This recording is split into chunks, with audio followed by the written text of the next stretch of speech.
What's the matter, Kakarot?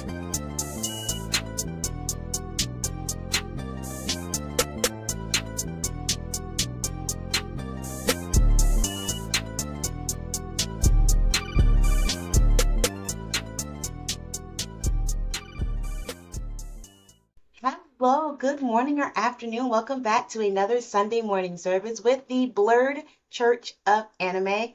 I'm your preacher, your pastor, your teacher, your cult leader, whatever you want to call me. I am Black Star here to give hopefully another inspiring word for the week using anime, animation, manga, all the geeky, nerdy things that makes us blurs here. And blurs, if you don't know, black nerds. It feels like this should be a fifth Sunday considering, I don't know, the holidays and everything. Feels like December has been going on forever. And oh, look who popped up. My little familiar decided to come this minute I started recording. But it's not. And typically on fifth Sundays, I would do something special, maybe not anime related. And I started working on something before I realized, hey, it's not even a fifth Sunday, it's a regular fourth Sunday. And, once a month I try to do a high dive exclusive. But I didn't put the thing the message I put together or put some work into to go completely on the wayside. So here I am breaking tradition already in our first season, and just going to talk about whatever I want to, as usual.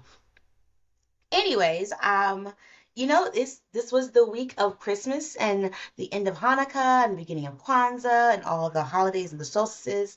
I hope you had a fantastic week. I hope you were able to celebrate whatever holiday in the wintertime that you celebrate in a peaceful and productive and happy manner. I hope you, if you are big about family and friends during this time, got a chance to be around the people you love and want to spend time with, like you, huh?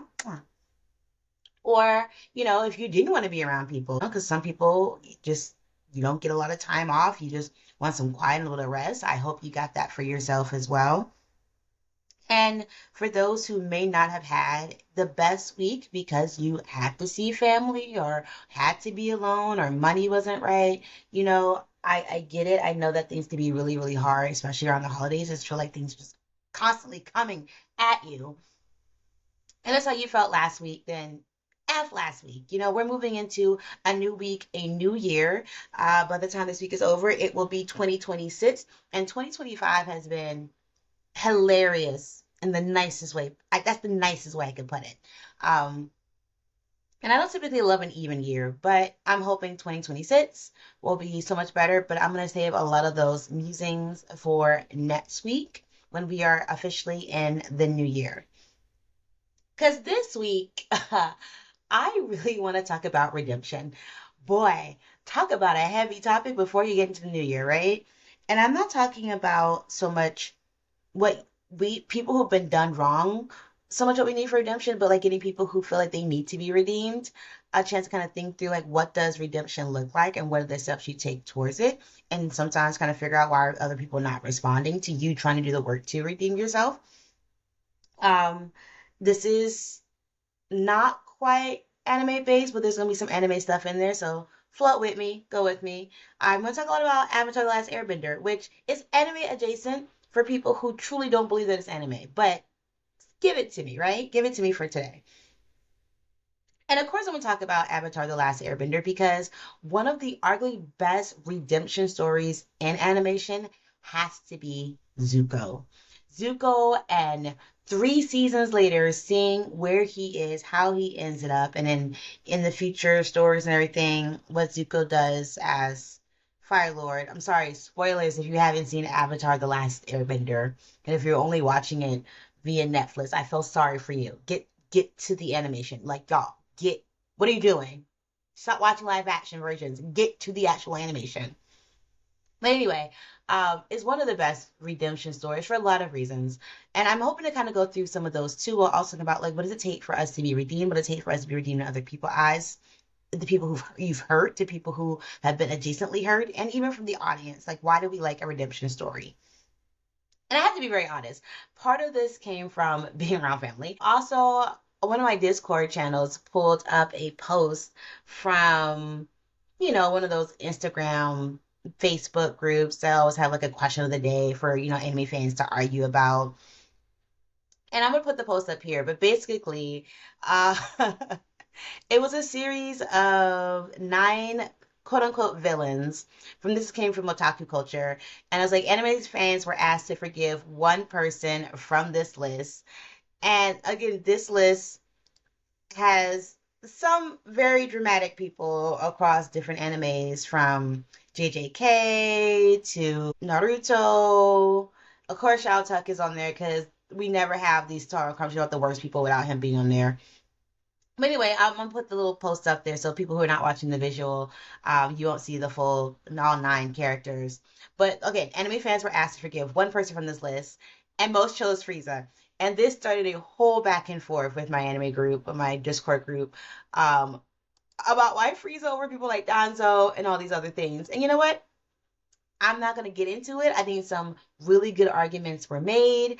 I think we all came down to Shao Tuck could never be forgiven, and anybody who's willing to forgive Shao Tuck got some weird things on their computer browsing histories, and no one wants to be the one to say so. Um, and so I started thinking about forgiveness versus redemption because, first off, they're not the same things. As we all know, most of those characters did not have redemption arcs, at least not yet, because a couple of them are from animes I haven't finished yet. Um, there were people who were seeking redemption either. Just like I think it's a really fun conversation because you kind of see like what are you willing to put up with and what do you feel like is it's just like you no like no matter what you do to me, no matter how what you say, no matter if you did come and try to have redemption, it's just a no go. Again, like Shao Tuck from Full Metal Alchemist, the Full Metal Alchemist Brotherhood. And I mean, like, and you can understand why people did the thing they did, which I think is most of the conversation around these villains and who you forgive. There's a lot of talk about, well, they did this and they had this and they had that and it happened to them. And I am also somebody who's very much so like I love to dig into like the background of a character and understand like where their reasoning was flawed and everything. But can also still say like even though if I understand why you did what you did, and I can even make a case for Shao Tuck, but I won't because I don't want to get canceled by the Blerd community. Um, doesn't mean I forgive you. Doesn't mean that you deserve redemption. Doesn't mean you can, haha, be redeemed. And like a really good example of this for me personally is Moranjo from Ranking of Kings. Like I think I saw after that the first season came out, someone put down like growth is like giving Moranjo, and a lot of people were like, I will never grow. Then that's not me, and I have to say the same thing. Like who she is, and I understand the trauma in her life and all this stuff, but just the sheer amount of harm she caused, especially to Bochi. Like I really hate when people do things that hurt kids.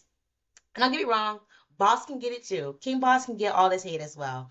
I am not like I get it, I understand. It makes her a very complicated character, it makes her a very great show. Don't expect me to forgive her. And I think she's kind of had a redemption-ish arc in Ranking of Kings. She's not redeemed to me at all. At all. The hurt has not been healed at all. But I say all that to go into what does it mean to get redemption and what does it mean to have an actually good redemption arc? And not just from a narrative's point of view, but like from people who have hurt other people or may have been terrible to some groups and like now don't want to be terrible. Now want to say like, hey, I've grown from this and want people to see that you've grown from this. And of course, we got to go with the star people, Zuko. Zuko is an amazing character, amazingly flawed human character. And when you meet him in the first season, in the Book of Water, he's this annoying antagonist, but we get this information very early on that goes into the first thing that we want in redemption. We get glimpses very early on that Zuko is also a very hurt person, that Zuko isn't evil by nature. And I think one of the first things we have to think about when it comes to redemption and whether someone can be redeemed, especially about that from the eyes of the person who's been hurt and the person who wants to get redemption, is that people have to first believe that you're redeemable and that some of the decisions you make weren't completely of your own volition. Um, like when we meet Zuko, we know he's searching for the Avatar. He's doing it for his honor. We see the background story from Uncle Iroh about how he is disfigured, he is scarred because of his father, because of this thing when Zuko was trying to be caring, speak up for the soldiers in the front line. And we already know that Zuko's an abused child. Like point blank period. We already know that Zuko's in a very bad family, and he's a child of circumstances, and having to get the avatar isn't because, oh, I just want to mess up the day and I don't want the world to heal. But no, he's somebody who's being told that the world being controlled by the Fire Nation is the best thing for them. The Avatar is a problem. You don't really believe the Avatar is still out there. He's really doing this just really to be loved by his family, the awful family, awful father, awful sister. And this is before we even get to his sister. Before Azula is a whole other story. Before we even get to all of that, we just know this is a kid or a teenager who is really trying to make good in his family and do what is expected of him as a royal member of the family. This helps people decide that like he is someone who can be redeemed because a lot of things, a lot of his ways of thinking isn't necessarily his fault. He's a person of circumstance, the circumstances of his birth, the circumstances of the nation. Um, Not innocent, but definitely someone who's been propagandized to and needs to get out of that. And as we go more and more into the series, you learn more about, what happened with his mother and his father. You get to meet Azula as the golden child. You get to see, you understand why Zuko is the way he is, and you start to feel a lot of pity and empathy for him. I mean, even by the end of book 1, when he's in the ice cave I think it's in the North or South Pole, I forget which pole it is, with the Avatar, and he's just kidnapped. And he's just sitting there feeling sorry for himself, and he's just like, there's always a blizzard in my way. How do you not feel for the guy? Like, even Katara, who was there to save Aang, feels for him and is offering to heal him. Like, so there's a level of where you have to seem redeemable. There's a lot of characters in anime and just general media, and there's a lot of people we know in life who, because of their background, because of who they are, we don't think they're redeemable. We don't think like, oh, there are circumstances of their birth or their family or their neighborhood or their background. None of that. You just assume that, especially when it's a cis white het relatively well-to-do guy making bad decisions, like you just decide to be evil. There's characters who were like, yeah, you just chose all the wrong ways to get to this stuff, and that's not okay. And we start to feel like they, especially if they get deeper and deeper into this stuff, like there's a point where you become irredeemable. So the first thing we have to do is make sure you don't get to this irredeemable status. Um, I think everybody's a victim of circumstances in a lot of different ways. Even with my Shao Tucker example, um, I think there's a lot of ways that we can like find empathy for the pressures that people have to go through while still holding them accountable. Because again, empathy is never great if there's no accountability on top of that as well. So as an audience member, we are already like we heart Zuko. We don't want him to be the villain this entire time. We get where the pressure's coming from. Even Team Avatar kind of gets where he's coming from. And I also have to say, and this is gonna go into like point 4, even though a lot of his choices are based on like his birth and like being part of the Fire Nation, being part of the Fire Royal family, and like things he feels like he has no control over. And even if we think like, okay, he was raised in an environment where these things were okay, like in to get love, you must be homicidal because clearly Azula, um, it does not negate the harm that he has caused or the harm he's perpetrated, even if he did not directly. Him being involved in this Jenny, I'm gonna call it Jenny for genocide, regime still caused immense harm to lots of groups of people, not just Team Avatar, and directly to Team Avatar.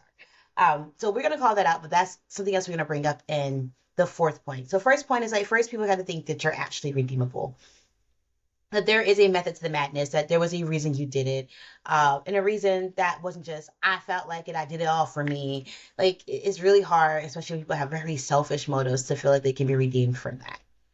Second part of a really good redemption arc and being able to be redeemed in the eyes of the people that you've hurt is you got to make the choice that you want to be redeemed, or that you've seen the error in the ways that you're thinking or what you've done.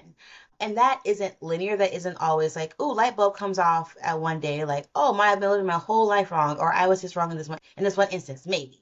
But I think what we really like through the Avatar series is that Zuko is learning and questioning a lot of the things he's been previously taught and the things he's supposed to be doing. When you first meet Zuko, he's like, I gotta find the Avatar. This is the only way to get my honor back. And that singularity thought leads him to help Team Avatar in very unexpected ways. Like he doesn't want Aang to be captured by somebody else. And there's a worse, Fire Nation commander doing bad things, and Zuko kind of gets in the way of that. Um, but he starts to question the ideas behind certain things as he comes in contact with Team Avatar. And of course, Katara tells him that he's wrong. And then Uncle Iroh, who we all big up to Uncle Iroh, even though he is probably a war criminal, because of the ways he really tried to teach or like keep some of Zuko's humanity and empathy intact without making it avert so that he would not be cut off. Um, and then just like meeting people. I think there's a lot of those side episodes of Zuko, especially when he's on season 2, when he's on his journey by himself and he's separated from his uncle, of just meeting people and kind of seeing the harm that the Fire Nation has done, kind of as Zuko, not as Prince Zuko. There's a chance where you want to grow and learn from it. And you cannot be redeemed if you're not willing to grow and learn and take a second to step back and look at your own actions and look at the actions of the people who told you your actions were fine and be like, is there another way to read into this? Am like people are calling me the villain, but am I really the villain? Am I really like taking the time to look and see like what am I doing and what it means and how I have hurt people? Now, does Zuko get it completely right the first, second, or third time he starts questioning the Fire Nation and himself and his quest for the Avatar? No. But he's constantly doing the work. And I just don't want to say doing the work because I think there's stages to the work. And the first stage, which is my point too, is that part of that work is re-examining your motives, your actions, and how they've harmed people. And again, it's not just always people telling you that you're wrong, although that helps. That sometimes have they like experience life and then kind of come back and be like, oh, I kind of see why people were mad at me, or oh, I kind of see why we would be the villains, the bad guys in this. Like taking in the information from other people, especially those who you may have harmed. That leads into 3, again, about this not being a very linear path, but allowing yourself to fall backwards but still push forwards. And we know that Zuko has had multiple times in the story where we're like, he's doing better. Oh my gosh, he gets it, and then he falls back. They dangle a little bit of love to Zuko, and Zuko's like, sorry, I'm gonna go back over here because my daddy might love me right now, which is completely human. I think this is another piece that we really loved about Zuko is that he didn't just switch overnight. He didn't just say like, "Hey, what we're doing is wrong," or maybe we should do this a better way. And I mean, it's heartbreaking when he betrays Uncle and he he links up with Azula and they take over Bossing Say. I mean, Zuko really didn't do much, but he's getting the credit. But I think you actually needed that time period of him getting the accolades from his father, having Azula big him up, being with Mai and the team, and being like, I am the winner, for him to feel just utterly detached. Because now that good Zuko in him, the Zuko that knows that this is not the way, is seeing selfish Zuko and being like, you still feel bad about it. Like he got all that he wanted, and he is still feeling so guilty because he knows it. He knows better. And I think that is part of the reason why you should like not just allow yourself to fall back, but when you fall back, not just like throw it all away and be like, I'm awful and nothing, I should never try to get redemption, like I can't do it. But then look at it and say, okay, well, how do I move forward and even my backsliding? Because things are gonna be tempting. Sometimes doing the work of trying to be redeemed is heartbreaking, and people are gonna tell you no, and people are not gonna want to be around you, and people won't forgive you. Like, it's their prerogative. It is their right. And if you let that set you back and stop trying to be a good person because, like, what's the point? Then you don't deserve the redemption story. Just point blank, period. The redemption story isn't just about getting people to acknowledge you and say, okay, I see that they've changed. It is about you actually changing, and not just for your own ego. Because, again, what I love about I mean, don't get me wrong, it was heartbreaking in the moment when I watched it. But what I love, like rewatching it and over the years thinking about it, seeing Zuko be honored by his father, seeing Zuko at the right side of Azula, seeing Zuko be the conqueror boss and Sing and the killer of the Avatar, and him getting everything he thought he wanted and realizing it wasn't enough, that he wasn't a good person and that he was still lying to his family about what he thought they should be doing. And yet seeing him decide, okay, this is bonkers, but I'm gonna go apologize to the one person I did that did the most harm to, which is arguable, not the most harm, but whatever. The person who'd been that with him, he felt that he most betrayed, which was Uncle Ira. I think it was a very eye-opening moment and super important for Zuko and his redemption story. I think also the piece that like takes us from just a regular redemption story to like a phenomenal redemption story. And the fourth part, he tries to make amends. And then tries to make amends in a restorative justice type of way where he sees the harm that he's done. He knows that he's been an antagonist for these people who are actually trying to combat the harm of him and his family, all the things they perpetrate, and he joins the team. That is I think sometimes what people really miss about redemption arcs and like good redemptions is that like you can't just know that you did a wrong thing and then cop out and be like, okay, I'm gonna stop doing the wrong thing. Pieces. Like I think it's such a lazy redemption arc where the villain or whoever the antagonist and the moment of truth realize, oh no, I really screwed up and allow themselves to die or kills themselves or whatever with the big thing. They brought a bigger monster around. They're like, oh, this is my fault. I ruined it. And they allow themselves to die, sacrifice themselves for the greater good and stop the evil that they already started. Okay, that's the easy way out. Everybody else is over here picking up pieces. Like everybody else is like, what are you doing? You're like, okay, I brought the evil, I got rid of the evil, and I died.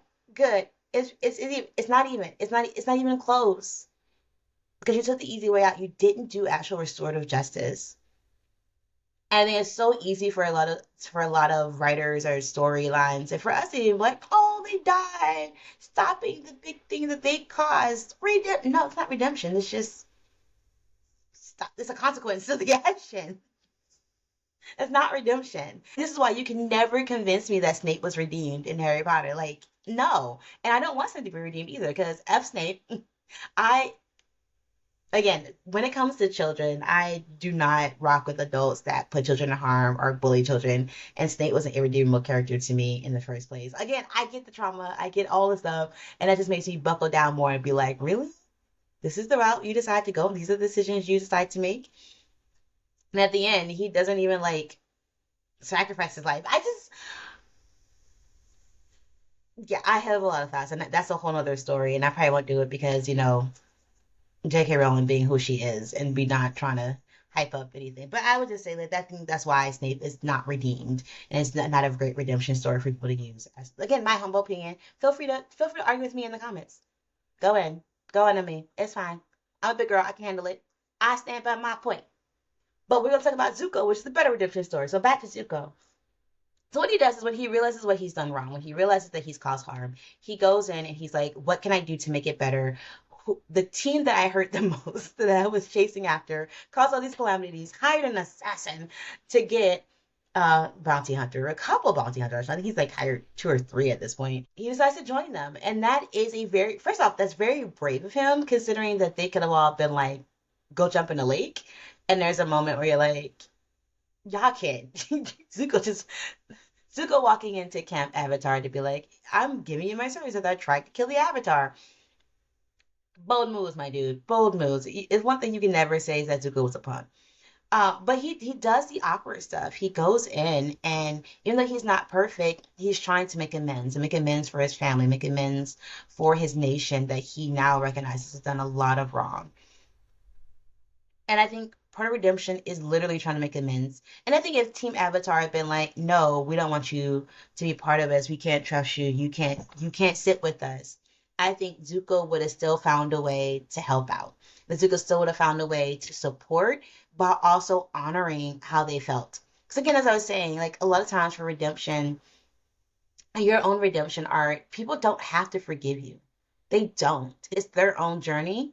People don't have to believe that you've changed. The only thing you can do is really live your life showing that the hurt and the pain and the actions you've done before, you won't continue to do, especially not towards the people you've already hurt. And you have to be okay with that. I think about people who are in 12-step programs for addiction, and there's a part where you like supposed to call people and write letters and say, I'm sorry I've hurt you when I was in the midst of my addiction and all this other stuff. And, those letters are supposed to be there to help you. Sorry, cat's being weird. Supposed to be there to like let people know that you're on this path. But that's more for you. Um, because the person can choose not to read your letter. The person can choose to not listen to you. The person can choose to not believe you. And that's okay. That doesn't stop your redemption arc. Doesn't stop you from trying to do the work and be better. Is it great if they let you come alongside and you can prove yourself every day to them? Yes. But that's not the prerequisite of you still having to do the work to show that you understand the harm that you caused. Some of it's not direct, even if some of it's not really your fault, even if some of it is because you were brainwashed, but you caused the harm and you have to do the work to fix it. And while I don't think you can always like bring the dead rat from life because you really can't, there are still ways and other parts of restorative justice you can do to try to make amends, especially for just everyday crimes, horrific crimes, all the things, all the things. So I do think that there's a way to really truly get redemption and show that you mean well, that you've changed, that you understand that who you were previously was not the best person, that you maybe were the villain in this person's story and you no longer want to be the villain in their story, and you can do things to change it. I think we can all do things that will change, that changes us as we understand how we have hurt other people. And if those are people we weren't trying to hurt intentionally, or we just feel bad now that we've hurted somebody intentionally, then you got to spend your life showing that that is not something you're going to do it moving forward. And I don't think a redemption or story is easy at all. I'm glad we had 3 whole seasons to see Zuko change from this person who's obsessed with his honor to the person who's obsessed with showing how he gains his honor back by being a good person and saving the world. I want y'all to be that good person and show that you're getting your honor back by trying to save the world. And even if the world is just 1 or 2 people you may have wronged, that's okay. I think most of us are redeemable.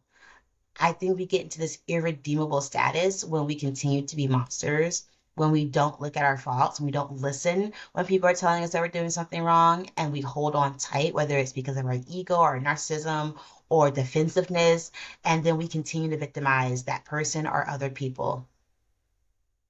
I don't think we have a say what other people think that we are irredeemable or not, but I do think that we do have a say of when we start our own redemption story.